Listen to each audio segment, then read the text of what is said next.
Hello everyone, welcome to my YouTube channel. तो कैसे हैं आप सब? बहुत अच्छे से होंगे। पिछले वीडियो में बेटा हमने बहुत सारी चीजों को कवर कर लिया था। आज का जो क्लास होगा उस चैप्टर का एंडिंग होगा। इस चैप्टर में हम बहुत ऐसी चीजें पढ़ेंगे जो एग्जाम में आने तय हैं। तो कुछ चीजों को हम बहुत अच्छे से समझे हैं, लेकिन इसको हम बहुत ज्यादा अच्छे से समझेंगे। रटना नहीं है, बहुत सिंपल से तरीके से हम लोग चीजों को पढ़ेंगे, समझेंगे और कैसे क्वेश्चन पूछे जाते हैं उसके भी देख लेंगे कि कैसे पूछा जाता है, आंसर कैसे देना है। जो हमारा नेक्स्ट टॉपिक है वो है गालक, जिसको हम लोग कहते हैं फ्लक्स। ये गालक होता क्या है? अब गालक, इसके पहले हम लोग जो पढ़ रहे थे अयस्क पढ़ रहे थे। अयस्क में बहुत सारी क्या थी, अशुद्धियां थी, इम्प्योरिटीज थी। तो इसमें गालक का क्या रोल है? गालक का ये रोल है, जैसे प्रगलन। प्रगलन क्या था ये भी हम लोग जान गए थे। प्रगलन कहाँ पे, मतलब कहाँ पर होता है, तो उसको आप बोल सकते हो वात्या भट्ठी में वो कंप्लीट होता है। प्रगलन की जो प्रक्रिया थी वो वात्या भट्ठी में क्या होता था, संपन्न होता था। तो गालक भी उसी तरह। तो गालक में ये बोला जाता है कि जब किसी अयस्क में बहुत सारी अशुद्धियां होती हैं, तो गालक क्या करता है, उसको उच्च ताप पर गर्म करके बड़ी सरलता से उसको गला देता है। क्या करता है, बहुत सरलता से उसको गला देता है। और गलाने के बाद जो हमें प्योर चीज मिलती है, जो शुद्धियां हमें मिल जाती है अयस्क से, उसी प्रक्रिया को हम लोग क्या कर लेते हैं, गालक कह लेते हैं। क्या कहते हैं बेटा? गालक कहते हैं। तो हेडिंग बनाना, गालक।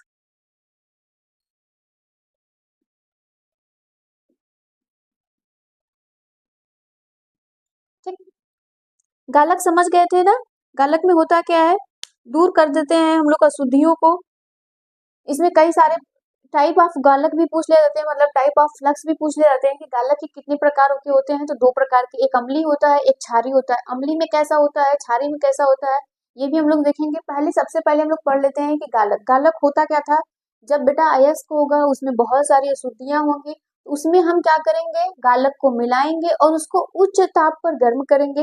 जब उच्च ताप पर गर्म करेंगे तो बड़े सरलता से उसको क्या कर देगा, गला देगा। और उसमें से हमें क्या कर देगा, प्योर चीज निकाल के दे देगा, इम्प्योरिटीज को हटा के दे देगा।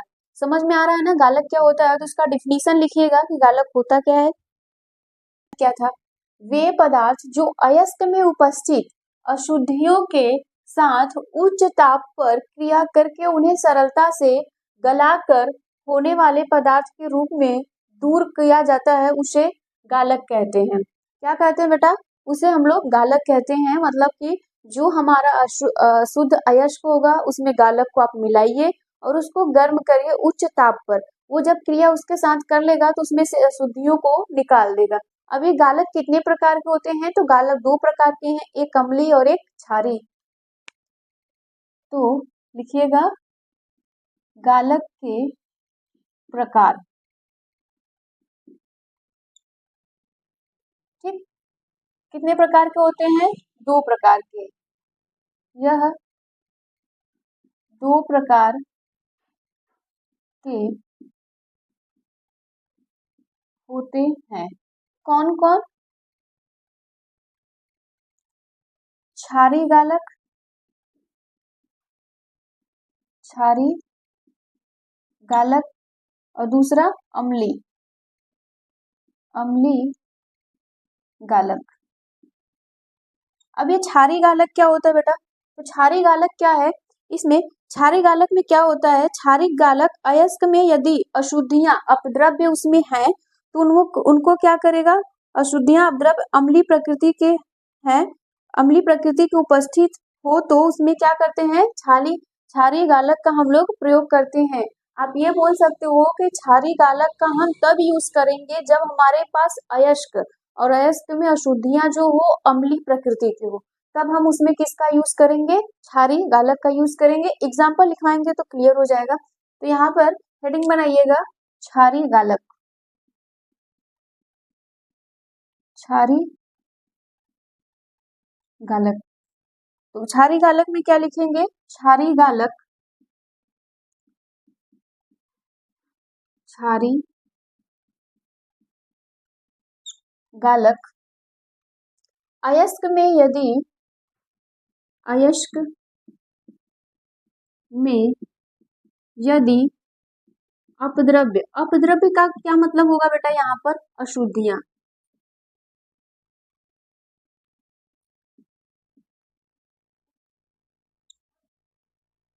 अम्लीय प्रकृति, ये कैसे होंगे, अम्लीय प्रकृति के। कौन? अपद्रव्य। अम्लीय प्रकृति के हो तो क्षारीय गालक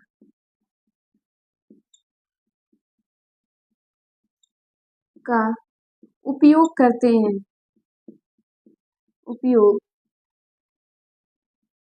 करते हैं। ठीक, अब इसमें एग्जाम्पल कौन होंगे, क्षारीय गालक होगा कौन, तो क्षारीय कौन होगा बेटा, जो मेटल आएंगे और वो क्षारीय प्रकृति के होंगे।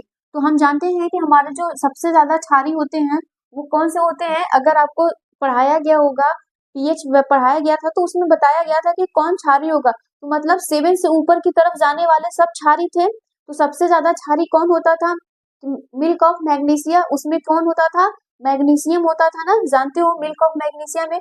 एग्जाम्पल कौन होंगे बेटा यहाँ पर, एग्जाम्पल क्या होगा, मैग्नीशियम कार्बोनेट, कौन हो गया, मैग्नीशियम कार्बोनेट हो गया, और दूसरा क्या हो गया, कैल्शियम हो गया। ठीक, कैल्शियम कार्बोनेट, ये देखो इंपॉर्टेंट इसलिए हो जाते हैं क्योंकि 1 मार्क्स में हो सकता है आपसे पूछ दे एग्जाम्पल के रूप में कि क्षारीय गालक कौन है, पहचानिए, तो तुम्हें याद रखना बहुत जरूरी है। और हमेशा कार्बोनेट लगाते जाना, और 7 के ऊपर जो भी पीएच वाले आएंगे वो सबसे ज्यादा क्षारीय होगा। सोडियम भी होता है, लेकिन सोडियम को हमने पढ़ा था तो उसकी पीएच वैल्यू कुछ अलग होगी, लेकिन मैग्नीशियम की कितनी होती थी, 11 होती थी, मिल्क ऑफ मैग्नीशिया, ये याद रखना। तो यहाँ पे अब हम एग्जाम्पल के थ्रू समझ गए, तो इसमें होगा कैसे, अब इसको हम समझ लेते हैं कि अच्छा ये तो हमारे क्षारीय गालक हैं, अब हमारा अयस्क होगा, अशुद्धियां होगी, तो उसमें हम इसको यूज कैसे करेंगे। तो ये हो गया आपका मैग्नीशियम कार्बोनेट, ठीक, क्षारीय गालक है जो कि, और यहाँ पर क्या हो गया, ये आपका अयस्क हो गया। अब इसमें से आपको क्या करना है, बनाना है, इसमें से अशुद्धियों को अलग करना है बेटा। तो अशुद्धियों को हम लोग अलग कैसे करेंगे, MgCiO3, ये क्या है बेटा, धातु मल है जिसको अशुद्धियां कह रहे हैं, और यहाँ से क्या हो जाएगा, कार्बन डाइऑक्साइड गैस निकल जाएगी। ये क्या है बेटा, धातु मल है जो कि खराब है, अशुद्धियां है। दूसरा भी हो सकता है, दूसरा बिल्कुल इसी तरह है, कैल्शियम कार्बोनेट हो गया, एग्जाम्पल यही चीज है।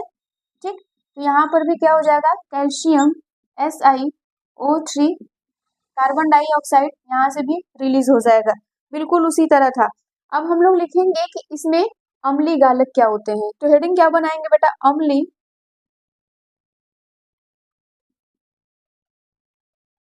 अम्लीय गालक, है ना। अब अम्लीय गालक है तो बिल्कुल उसी तरह है, सेम चीजें उसी तरह, जैसे यहाँ पे आपने लिखा था, ध्यान दीजिए यहाँ पर क्या था कि आपका अयस्क होगा तो उसमें अशुद्धियां कैसी होंगी, अम्लीय प्रकृति के होंगे, तो हम क्षारीय गालक का यूज करेंगे, और इसमें क्या होंगे, अशुद्धियां क्षारीय प्रकृति के होंगे, तो हम लोग किसका यूज करेंगे, अम्लीय गालक का यूज करेंगे। तो यहाँ पे क्या लिखिए गया, अयस्क में यदि अपद्रव्य क्षारीय प्रकृति के हो तो, अयस्क में यदि अपद्रव्य, अपद्रव्य क्या मतलब है, अशुद्धियां कैसी हो बेटा, क्षारीय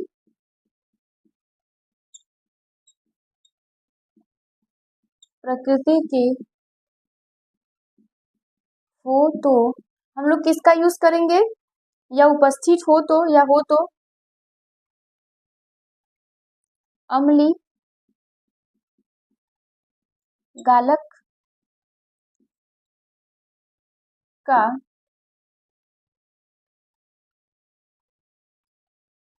उपयोग या प्रयोग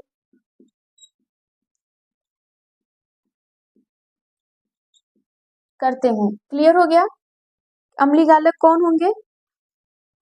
अब एग्जाम्पल क्या है बेटा, SiO2, ये क्या है, एक अम्लीय गालक है, क्या है, एक अम्लीय गालक है। ठीक, अब इसके एग्जाम्पल हम लोग देख लेते हैं, स्टेटमेंट कैसे होगा, इक्वेशन बना के देख लो। यहाँ पे इक्वेशन में क्या होगा, ये तुम्हारा क्या है, अम्लीय गालक है,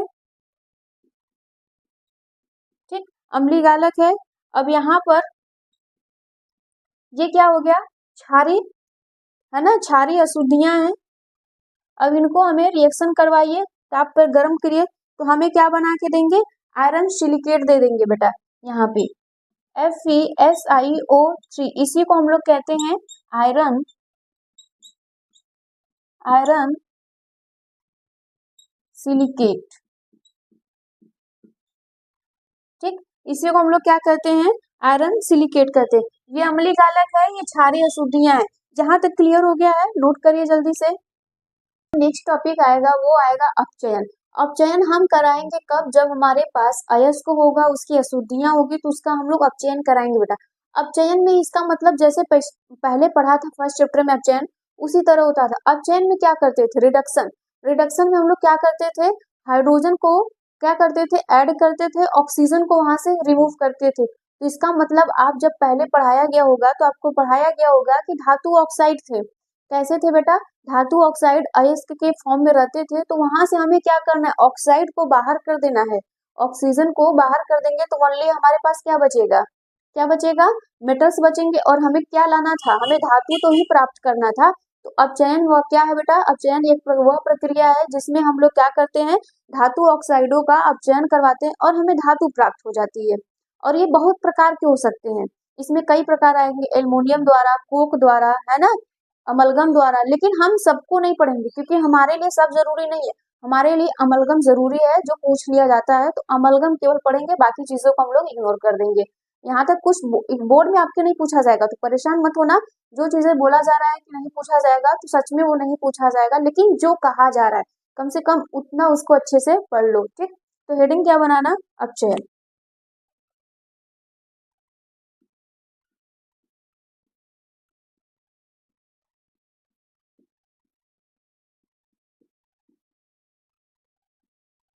अब ये हो गया रिडक्शन।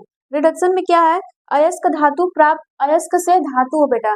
अयस्क से जब हम धातु प्राप्त करेंगे, तो धातु प्राप्त करने के लिए उसका हम लोग क्या करेंगे, अपचयन कराया जाता है। तो लिखिएगा, अयस्क से धातु प्राप्त करने के लिए उसका, किसका, अयस्क का अपचयन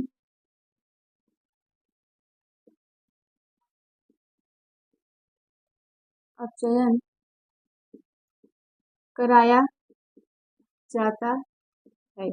और यह निम्न कई प्रकार के होते हैं बेटा, है ना, यह निम्न विधियों द्वारा होता है। लेकिन हम लोग इसमें कौन पढ़ेंगे, अमलगम विधि, है ना, अमलगम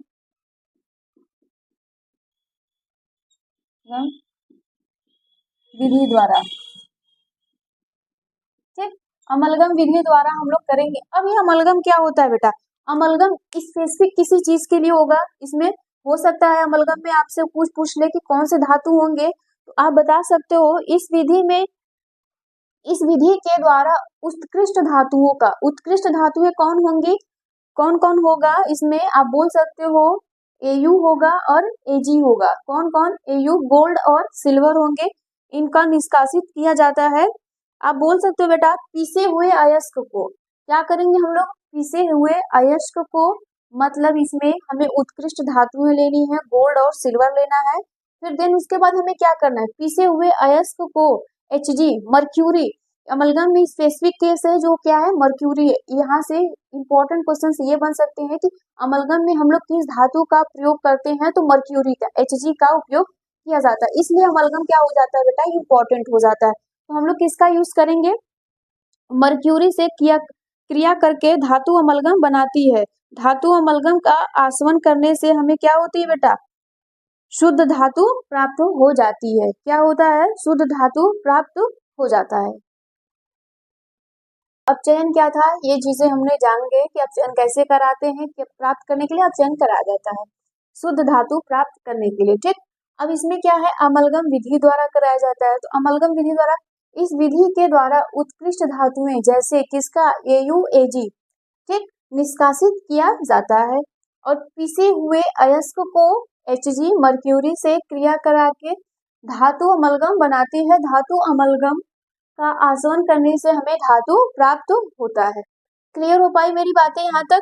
अब ये हमारा बेटा अमलगम खत्म हो गया कि अमलगम होता क्या है और हम इसको कैसे कराते हैं, कहाँ से क्वेश्चंस कैसे पूछे जाते हैं। क्वेश्चन आपसे हो सकता है 1 मार्क्स में ये पूछ ले किस धातु का कराते हैं तो ये, और उसमें किस धातु का यूज करते हैं तो मर्क्यूरी का प्रयोग करते हैं। क्लियर हो पाया।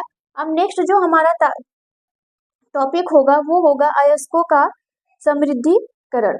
अयस्कों की समृद्धिकरण में क्या होता है कि जो हमारे अयस्क होंगे उसमें क्या होंगे, बहुत सारी अशुद्धियां होंगी, है ना, कंकड़ पत्थर जो भी कह लो वो सारी चीजें होंगी।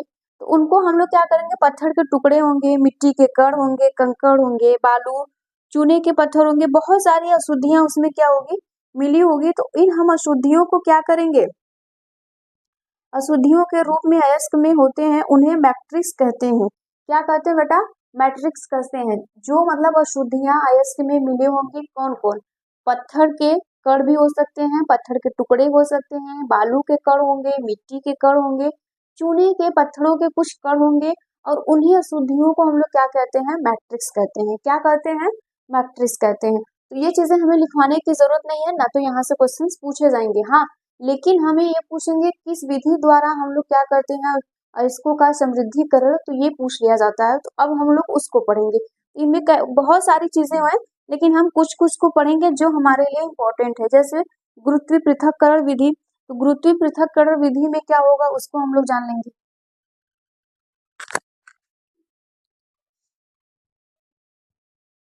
अब देखो इसमें क्या है, गुरुत्वीय पृथक्करण विधि। हम लोग क्या पढ़ रहे थे, हमारा जो टॉपिक था ये किस टॉपिक के अंडर में आता है, अयस्कों का समृद्धिकरण। हम लोग अयस्कों को कैसे उनको साफ सफाई करेंगे, उनको निकालेंगे कैसे, उनको प्योर कैसे बनाएंगे। तो पहला क्या था, गुरुत्वीय पृथक्करण विधि है, उसमें हम लोग क्या करेंगे। अब यहाँ पे क्या है बेटा, यह विधि अयस्क और उसमें उपस्थित अधात्री के आपेक्षिक घनत्वों के अंतर पर निर्भर करती है। इस विधि में बारीक पिसे हुए अयस्क को जल की धारा, है ना, जल की धारा द्वारा धोया जाता है, उसको धोया जाता है। हल्का गैंग, गैंग मतलब अशुद्धियां, जो हल्की अशुद्धियां होंगी जल के साथ बह जाती है, और भारी अयस्क क्या हो जाते हैं, सांद्रण हो जाते हैं, इकट्ठा हो जाते हैं। लाइक ये समझो जैसे हम अपने घरों का अनाज धोते हैं, गेहूं सब लोग जानते हो, जब हम आटा पिसवाते हैं तो उसके पहले हम लोग गेहूं की सफाई करते हैं, धोते हैं। जब हम धोते हैं बेटा, जब उसमें हम पानी डालते हैं किसी टब में या किसी भी चीज में रख के उसको, जब हम उसमें गेहूं रखते हैं उसमें पानी डालते हैं, ठीक, जब पानी डालते हैं तो देखोगे कि ऊपर की तरफ कौन आते हैं, अशुद्धियां, जिनको हम क्या करते हैं, पानी किसी तरीके से पानी की जैसे हम लोग उसको अलग कर देते हैं, और जो भारी अनाज होते हैं जो खराब नहीं होते हैं वो नीचे की तरफ बैठे रहते हैं। तो सेम इसी प्रक्रिया द्वारा हम लोग क्या करते हैं, गुरुत्वीय पृथक्करण विधि द्वारा करते हैं। गुरुत्वीय का क्या मतलब है, जो अपनी तरफ खींच ले, नीचे की तरफ खींच ले, ग्रेविटी, यही तो है। ठीक, ये पूछ हो सकता है पूछ लिया जाए, लेकिन खैर उतना पूछा नहीं जाता, लेकिन इसको जान लो होता क्या है। नेक्स्ट जो आता है फेन फ्लवन विधि, दैट इज इम्पोर्टेंट। ये क्या है बेटा, बहुत इंपॉर्टेंट है ना, ये इम्पोर्टेंट है। अब इसमें क्या होता है, इस विधि में सल्फाइड अयस्कों का सांद्रण किया जाता है। सल्फाइड अयस्क होंगे, ठीक, तेल और जल के मिश्रण में सल्फाइड अयस्क मुख्य रूप से तेल द्वारा भींगता है ना, किस रूप से किस चीज से वो भींगता है, मुख्य रूप से तेल द्वारा भींग जाता है। अयस्क में उपस्थित गैंग जल के द्वारा भींगती है। जो इसमें अशुद्धियां होंगी वो किसके द्वारा भींगेंगी, जल के द्वारा, लेकिन जो अयस्क होंगे सल्फाइड वो तेल द्वारा भींग जाएंगे। और ये इसका डायग्राम में कुछ इसमें ऐसे इंपॉर्टेंट चीजें हैं जो लिखवा दिया जाएगा, फिलहाल अभी के लिए इतना नोट कर लीजिए।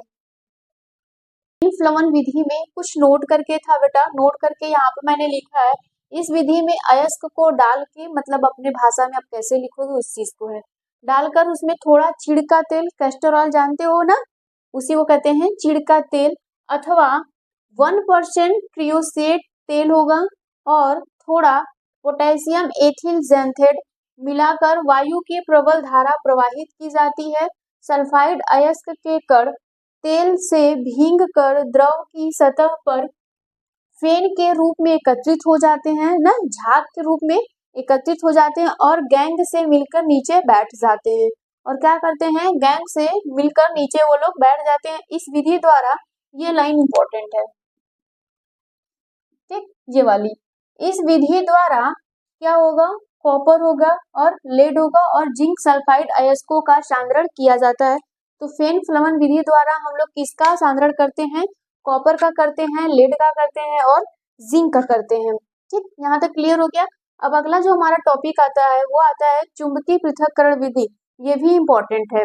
कौन है? ये सब भी इम्पोर्टेंट है। अभी तक जितना पढ़े हो सब इम्पोर्टेंट था। इस विधि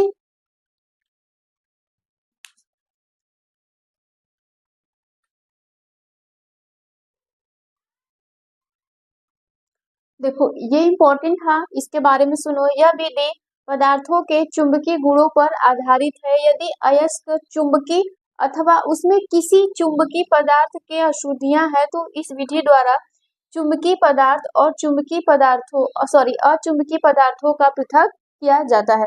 मतलब इसके हेडिंग से ही हमें ये सेंस मिल जाता है, ये पता चल जाता है कि अच्छा ये इसमें कैसे होगा। चुंबकीय पृथक्करण मतलब ये होगा कि जो मैग्नेट वाले होंगे वो मैग्नेट की तरफ आएंगे, चुंबकीय की तरफ आएंगे, लेकिन जो अचुंबकीय अशुद्धियां होंगी वो अलग गिरेंगी। जैसे ये क्या था बेटा? अचुंबकीय पदार्थ है।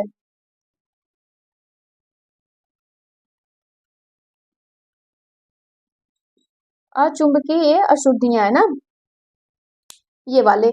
फिर इसमें उदाहरण है, इसमें किसको किसको हम लोग अलग कर सकते हैं? तो टीन के अयस्क टीन स्टोन कहा जाता है, ये टीन के अयस्क है। फिर उसमें आयरन का जो होता है मैग्नेटिक ऑक्साइड है ना, मैग्नेटिक ऑक्साइड और आयरन टंगस्टेन, ये क्या है? आयरन टंगस्टेन मिल सकते हैं, इसके उदाहरण जो है। अब इसमें तुम्हें करना कैसे होता है? अब देखो यहाँ पे एक तरीके का पूरा डायग्राम बना हो, तुम लोग डायग्राम अच्छे से बना लेना। यहाँ पे डायग्राम है तो स्टैंड है और ये जो बीकर जैसा बना है उसमें महीन पिसा हुआ तुम लोग एक्स डालोगे और ये पट्टे पे चलेंगे। तो जो पट्टे पे चलेंगे, जो पट्टे पट्टे की तरफ ये जो सर्कल है उसकी तरफ गिरेंगे तो ये चुंबकीय पदार्थ होंगे वो शुद्ध वाले होंगे और इधर जो गिरेंगे वो अशुद्ध वाले होंगे। ये था चुंबकीय पृथक्करण की विधि। अब इसके बाद जो हमारा नेक्स्ट इम्पोर्टेंट टॉपिक आता है वो इम्पोर्टेंट ये है यशक लेपन, जिसको कहते हैं गैल्वेनाइजेशन, है ना, गैल्वेनीकरण।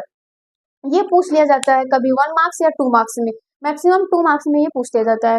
तो इसमें क्या होता है? लोहे एवं इस्पात, मतलब लोहे वाले जो होंगे, जो स्टील की वस्तुएं होंगी, उन पे हम लोग क्या करते हैं? जस्ते की पतली लेयर चढ़ाते हैं, जस्ते की पतली प्रक्रिया चढ़ाते हैं, लेयर, जिसको हम लोग कहते हैं यशक लेपन। जैसे आप लोग जानते हो ना, बर्तनों की पेंटिंग होती है तो उस पे क्या करते हैं? जिंक की हम लोग पतली सी एक लेयर बनाते हैं ताकि हमारा जो बर्तन हो वो कोरोजन की वजह से उसमें संक्षारण ना आए, खराब ना हो। ठीक, अब नोट में क्या है? जब धातु की सतह पर अन्य धातु की पतली परत की विद्युत धारा की सहायता से चढ़ाया जाता है तो इसे इलेक्ट्रो पेंटिंग या एनोडीकरण। देखो बेटा, यहाँ पे अभी तक जो क्वेश्चंस पूछे जाते थे वो यशक लेपन से, लेकिन अब जो ट्रेंड चला है वो एनोडीकरण से भी क्वेश्चंस पूछ ले जाते हैं। तो घबराना मत, यही प्रक्रिया है। हम लोग क्या करेंगे? लोहे और स्टील के जो बर्तन होंगे उनको हम लोग क्या करेंगे? जिंक धातु की पतली लेयर चढ़ाएंगे और वो किसके थ्रू करवाएंगे? इलेक्ट्रो विद्युत धारा के प्रवाह, जिसको हम लोग क्या कह सकते हैं? इलेक्ट्रो पेंटिंग कहते हैं या एनोडीकरण कहते हैं या फिर गैल्वेनाइजेशन कहते हैं। ठीक, इतनी बातें क्लियर हो गई। तो ये चैप्टर आपका खत्म हो गया। कोई भी डाउट होगा तो कमेंट में जरूर बताना। Thank you.